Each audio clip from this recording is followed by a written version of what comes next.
ng Diyos, let us make man in our image after our likeness, and let them have dominion. The word dominion, ang Hebrew word niya is rada. And the word rada means kingdom. So, doon pa lang sa Genesis, gusto niya na yung kaharian niya sa langit, magkaroon din ng kaharian niya dito, at ang pagmamanage is yung mga kanyang anak. Okay? Sino yung mga anak niya? Si Adam and Eve, wala yun. Ngayon, paano tayo magiging anak ulit? Pag tayo ay nanampalataya sa Panginoong Yesus, tayo ay tinatawag niya mga anak because Jesus is the firstborn. At yun ang gusto ng Panginoon, i-extend yung kanyang kaharian dito sa mundo ito, yung kanyang paghahari. Sabi niya, let us make man in our image and likeness. Gusto ko magkaroon ng tao sa lupa na makikita yung ugali ko. Bakit po? Dahil ang Diyos ko ay Espiritu, hindi siya nakikita. Pero sa pamamagitan ng mga tao, magre-reflect ang kanyang character dito sa mundo ito. Yun ang number one purpose ng Diyos sa'yo. Makita ang kanyang ugali sa'yo. Ano ba ugali ng Diyos? Mapagpatawad, mapagmahal, mapagbigay. Okay? Eh, sa mundo ngayon, wala nang mapagbigay. Sa traffic pa lang, wala nang bigay. Doon, parang wala akong mausap. Sinigitan ka, yung sinigitan ka. Hindi gawa ganun yun. Pag hindi talaga yun eh. Grabe, kaya minsan talaga nililibyo ko sarili ko eh. Lord, patawarin mo ako. Sinigitan mo yun. Hindi nakikita yung character mo. The number one purpose of God for your life, okay, is to reflect His character in your life. And then to have dominion and to have intimate relationship. Kaya kahit na ikaw ang pinakamayaman sa mundo, kung wala kang relasyon sa Diyos, hindi mo na-fulfill ang purpose ng Diyos sa'yo. Kahit na meron ka pa lahat, pag hindi nakikita ang pag-ugali ng Diyos sa'yo, hindi na-fulfill ang purpose ng Panginoon sa buhay mo. Amen? So sabihin mo, kitang-kita ko mukha ni Lord sa'yo. Okay, that's the number one purpose of God for your life. Sabi dito sa Colossians chapter 3, verse 10, and have clothed yourselves with the new spiritual self, which is ever in the process of being renewed. Okay, renewed kasi nawala yung image ng Diyos sa'yo, sa tao, pero nirestore to ng Panginoong Jesus at the Holy Spirit. Renewed and remolded in the fuller and more perfect knowledge of man. Knowledge after the image, the likeness of Him created it. That's the purpose. Why you attend church? Because we want you to know your purpose in life, and your purpose in life, the greatest purpose of God in your life is to reflect His image and character in your life. Amen. Nakita ang ugali ng Diyos sa'yo, pag-ibig. Kaya alam niyo po, minsan hindi mo na kailangan mag-share ng Bible eh. Although mahalaga mag-share ng Bible. Pero pag sinishare mo yung Bible, pero hindi nakikita ang Diyos sa buhay mo, hindi mo niniwala tao talaga eh.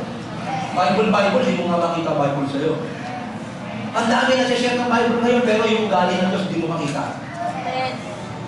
Alam mo, mga tao ngayon, kahit wala kang sinasabing verse, makita, ilibre mo lang, paniniwala na eh. Okay, grabe pang pagbigay ito. Pinapakain mo natin. Huwag naman lagi magpalibre ka, no? Makita mo, grabe itong tao ito, ha? Ba't nararamdaman ko pagmamahal magpapatawag dito? Hindi ka pa nagbubukas ng Bible, ha? Ang galing ng demonyo eh. Pagbasa kayo ng Bible, okay lang. Basta hindi makita ang galing ng Diyos sa inyo, wala rin. Dapat makita ang galing ng Diyos. Why you need a church family? Kasi kailangan mag-grow ka spiritually. Kasi pag hindi ka nag-grow spiritually, na may magagabay sa'yo, hindi mamumod ang iyong buhay at yung character ng Diyos hindi lalabas sa'yo. Hindi ka nag-church para maging religious. Ano po?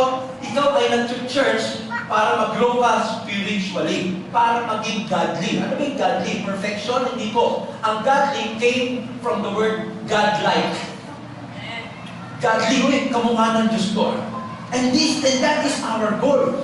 Why we attend a kind of gathering na ganito? Not for perfect attendance, hindi lang for salvation. Para mamodel yung spiritual life, okay? Upang ang character ng Diyos lumabas sa ating mga buhay.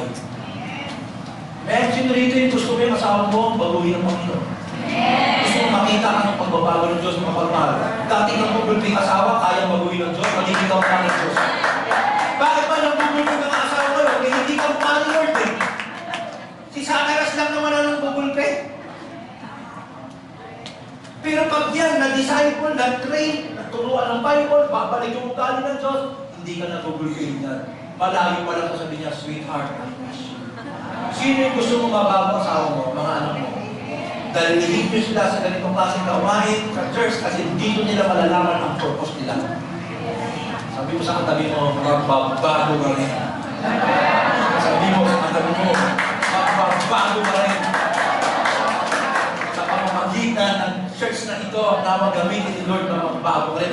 Bakit kailangan mo umatin ng church? Para malaman mo purpose, at ang purpose mo is i-prioritize ang Diyos sa lahat ng area ng buhay mo. To prioritize God. Why do I need to attend church? Para malaman ko na siya dapat ang priority ng buhay ko, number 1. Yung asawa mo, number 2 lang. Kaya pag ikaw ay may asawa, okay lang magka-third party. So, from yan. Oo, okay lang sa akin. Basta ang third party si Lord. Okay? Mahal mo asawa mo, walang problema. Mahal mo pamilya mo. Pero dapat ang number 1 sa buhay mo ay ang Diyos. So why do you need to attend a church like this? Because we want you to understand that your priority in life is not your career, is not your job. Your priority in life is not your love life. This is your love life to God. Gusto niya siya ang number 1. Wala ka usap. Kasi pag hindi siya number 1, nagiging idolatry na lahat. Akala niyo bang idolatry, yung mga rebulto? Hindi ko. Ang idolatry, kung ano yung nanguula sa puso mo, yun ang nagiging idol. Sabi mo sa katabi mo, sino kaya idol mo ngayon? Okay? Number 1, ito sabi ng Bible, Matthew chapter 22. And he said to him, you shall love the Lord your God with all. Gano'n mo kalaki, gano'n kadaming all? 90% by all? 95% by all? 100% yung all. Kaya nag-worship kasi mahal mo Diyos. Hindi kayo nag-worship kasi, tumugtog na yung banda, worship na tayo. Hindi ko, kaya ka nag-worship kasi in love ka sa Panginoon. And that is our goal. That's why we invited you because gusto namin mas lalo kayo ma-in love sa Panginoon. The more na nai-in love ka sa Lord, grabe, the more na mas gumaganda ang iyong buhay. Sabi niya, love the Lord your God with all your heart and with all your soul and with all your mind. At sabi ni Jesus, I want all of you to prioritize me. I want to be the number 1. Amen? Gusto ng Diyos, number 1 siya. Kaya sabi mo sa katabi mo, sa asawa mo, number 2 pa lang. Okay? Number 1 ang Panginoon. Sabi ni Jesus, Matthew 6:33, but seek first the kingdom of God. So, ano ba yung first? Tatanong ko sa inyo, yung first po ba, second? Tanong ko lang, kailan naging first yung third? Sabi ng Bible, but seek first the kingdom. Ito daw yung ating top priority. Isisik mo Diyos at ang kanyang kaharian. Hindi nga sinabing seek first religion. Sabi, seek first His kingdom and His righteousness, and all these things shall be added to you. Wag daw, sabi nito, pag binasa mo, huwag daw kayo mag-aalala sa inyong kakanin, dadalitin, but seek first my kingdom. So gusto ng Diyos siya yung top priority ng ating buhay. Amen? Sana uuwi kayo dito na maging top ng inyong puso ay ang ating Panginoon. Paano siya magiging top sa lahat? Okay, ganito. Paano magiging priority ang Diyos? Okay? Sa time, dapat siya ang number 1 sa time mo. Kaso marami kayo, pag-isip pa lang, text agad na nasa isip, who you, musta you, with you mamaya. Kaso minsan, pag-isip mo pa lang, iniisip mo na, ano ba yung ko mamaya? Emperador, si Tilbis J, or Black Label. Kaya, imbis na pag dinan ka pa lang, Diyos agad kinakausap mo, iniisip mo nga agad, kung ano wala, alam mo. Sabi mo sa katabi mo, bago ka na. Imbis na Diyos ang number of priority, iisipin mo, ano kayang Yossi ang titiraan mo mamaya? Cigarette, Philip, Winston, Red, saan kaya ako pupunta mamayang gabi? It just shows that God is not your priority.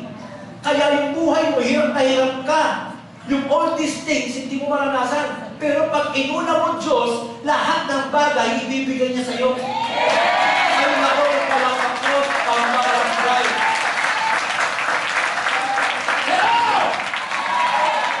Pagkain, kailangan, sabi na Diyos, pag ako inuna nyo, yung problema nyo, ako sasagot dyan. Kaso ang pinaprioritize mo, yung problema. Hindi Diyos.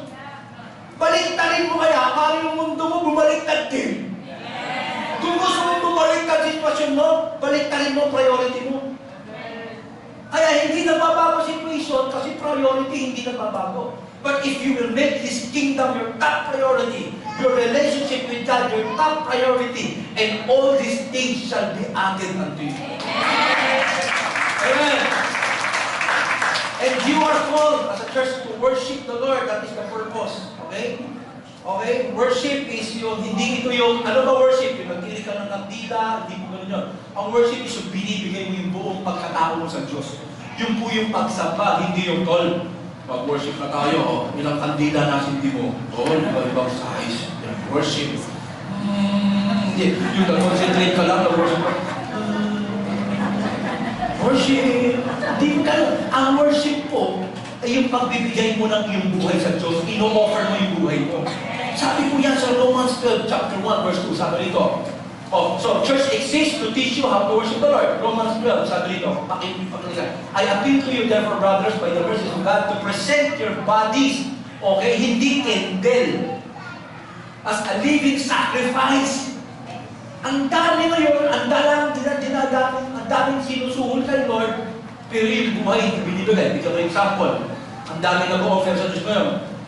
Offer kayo kay Lord. Nalagay ng maraming prutas, maraming bulaklak.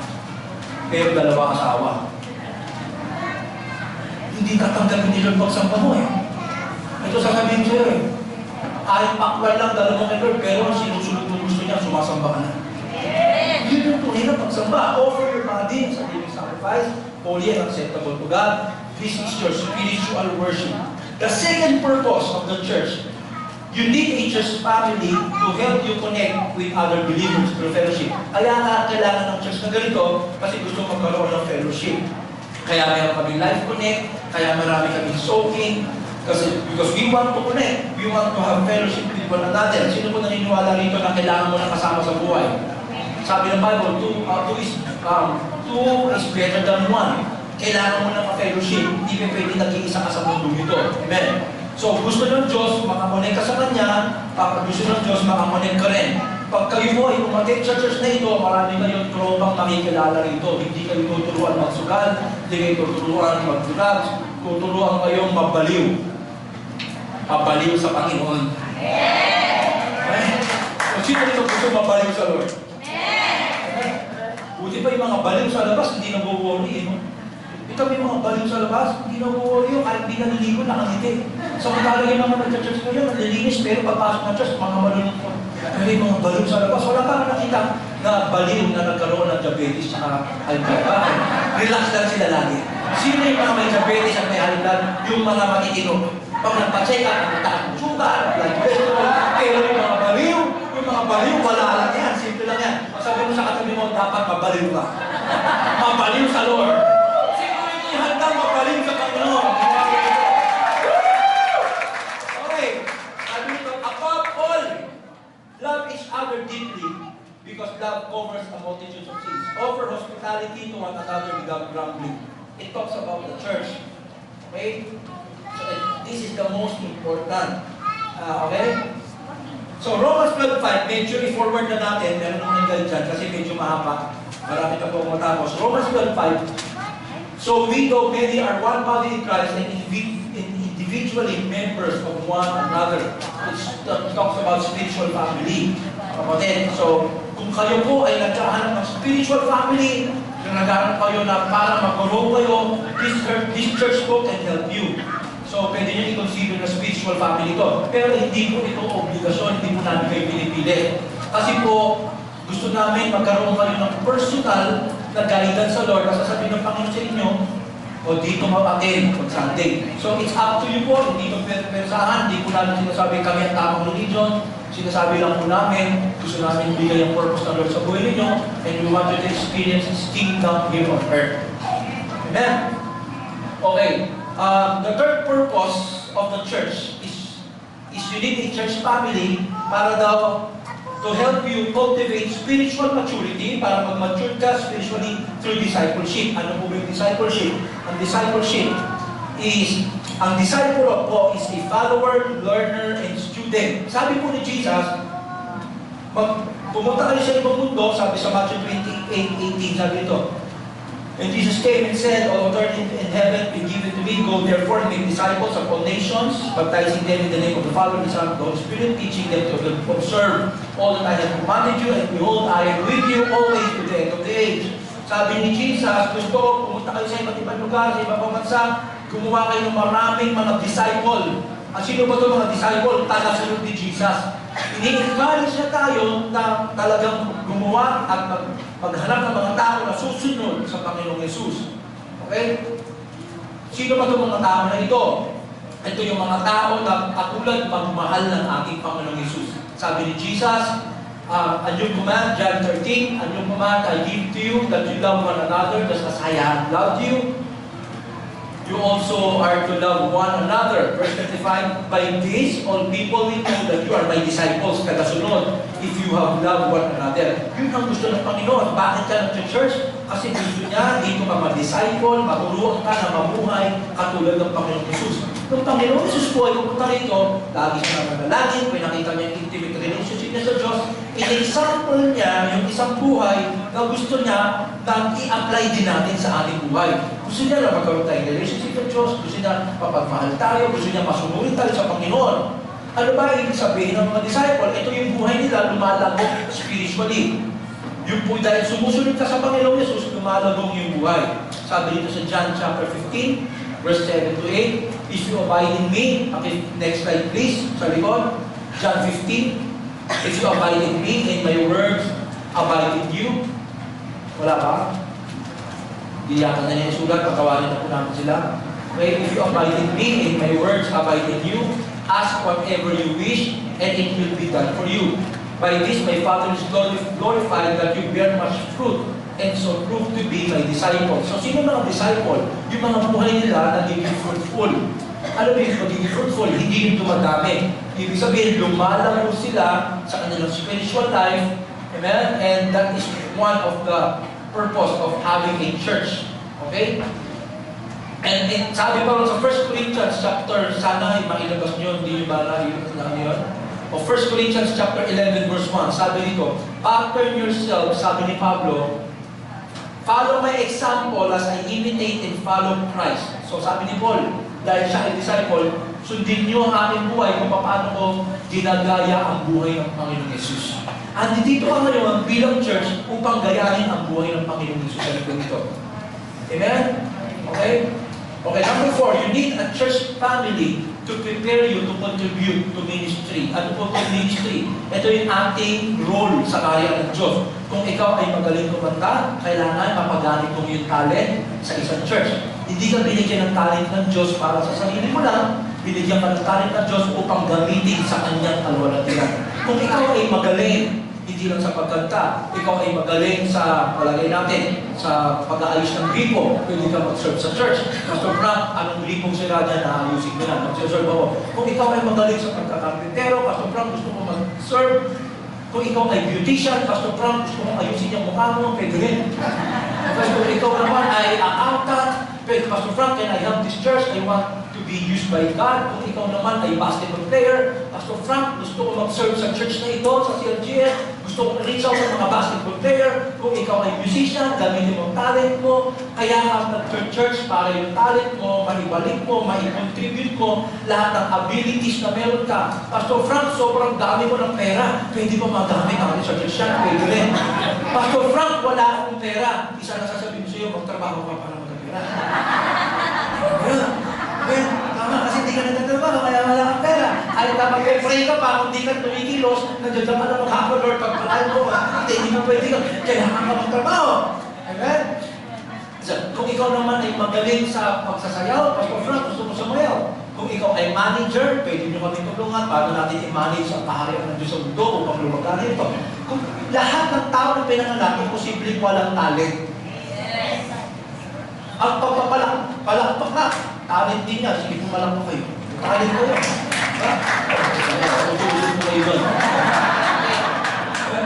Lahat kayo may talent. Kung ikaw ay doktor, sabihin mo, Pastor Frank, gusto ko mag-serve, amen. Yung lahat ng may mga sakit, check up natin na libre. Lahat po tayo binigyan ng ability ng Panginoon. That's why you have a church. Kaso hindi nangyayari yan. Mga tao ngayon, pupunta lang sa mga gawain. Uwe, linggo, uwe, yung talent hindi natin napapagamit sa Diyos. Kaya ang pinakamayanang talent sa mundo, sementeryo. Sapagkat maraming talent, architect, mga artist, na hindi nagamit talent nila, nasa sementeryo lahat. Kung ikaw ang magaling na painter, paggamit mo sa Panginoon. kung anong talent na meron ka. Sabi yan sa 1 Peter chapter 4, verse 10. Verse 10, as each has received a gift, use it to serve one another as a good stewards of God's varied grace. Yan po ay we are steward, we are accountable sa talent na binigay ng Panginoon sa atin. Amen? So you need each family para ma-focus ang iyong buhay sa Panginoon. Pinag-usapan natin yan, you need each family, okay? Para ma-focus yung worship sa buhay mo. You need each family para makapag-fellowship ka. Kaya nga umakin dito, hindi gusto natin mag-fellowship mamaya bago ngayon umuwi. Gusto namin kayo makilala, hindi yung pagkatawag dito, babayo, hindi na tayo magkakilala. Tapos, number 3, kailangan natin mag-disciple. Ano yun? Tuturuan namin ang bawat isa paano mamuhay katulad ni Jesus Christ. Pag tinanong nyo, bakit ba Pastor Frank, kamukha mo na ba si Jesus Christ? Di pa po perfect, pero I am talagang pinupursige ko na maging katulad ng Panginoong Jesus sa buhay ko as much as possible by the help of the power of the Holy Spirit. Pag tinanggap mo Diyos sa buhay mo, sa Panginoong Jesus sa buhay mo, babaguhin ka niya. Hindi mo kayang baguhin ang sarili mo. Pag tinanggap mo ang Diyos sa buhay mo, sabihin mo, Panginoon, kailangan kita, tinatanggap kita, baguhin mo ang buhay ko, and then that's the time na unti-unti ka binabago. Pero hindi enough yung magpipray ka lang ngayon, tapos hindi ka na magpapakita. Kailangan mo ng church na ganito upang matulungan ka para mag-grow ka. Okay, magagawin sa inyo. Amen. You need a church family para magkaroon yung talent na ibigay mo, paggamit mo sa ministry, and this is the last. You need a church family to help you communicate God's love through evangelism. Ano ba yung evangelism? Gusto ko lang makita natin ngayon. Okay? Excited ba kayo mga kapatid? So, ang Greek word ng evangelism is sharing the good news. Ano dyan yun? Paki-flash na mga kapatid. What does that mean? O wala, di yata na isula. So, I'm explaining to you. The word evangelism is sharing the good news. Yan po. Evangelism is the Greek word in the Bible that means share the good news. Anong good news ito? Excited ba kayo sa good news na ito? Of course, wala nang ibang good news kung hindi naibalik ka sa pag-aari ng Diyos. Kasi nanakaw ka ng kadiliman. Whether you like it or not, ano man nationality mo, kung ikaw ay pinanganak, kasama ka agad sa kadiliman, kasi sa pagkakasala ni Adan. Pero dahil sa pananampalataya mo kay Jesus Christ, nawala ka sa kamay ng kadiliman, ikaw naman, keyboard please, ikaw naman ngayon ay nasa kaliwanagan, dinilala ng Panginoong Yesus. Sabi rito, Colossians chapter 1, verse 13, for He has rescued us from the dominion of darkness. Galing ka sa dilim, bakit? Sa pagkakasala ni Adan. The first Adam and the second Adam came, Jesus Christ. Kinuha, for He has rescued you from the domain of darkness and brought us into the kingdom of the Son nila. Yan po yung spiritual transfer.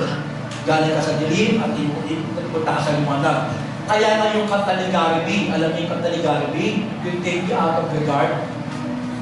Sasample lang ako yun. Sabi ni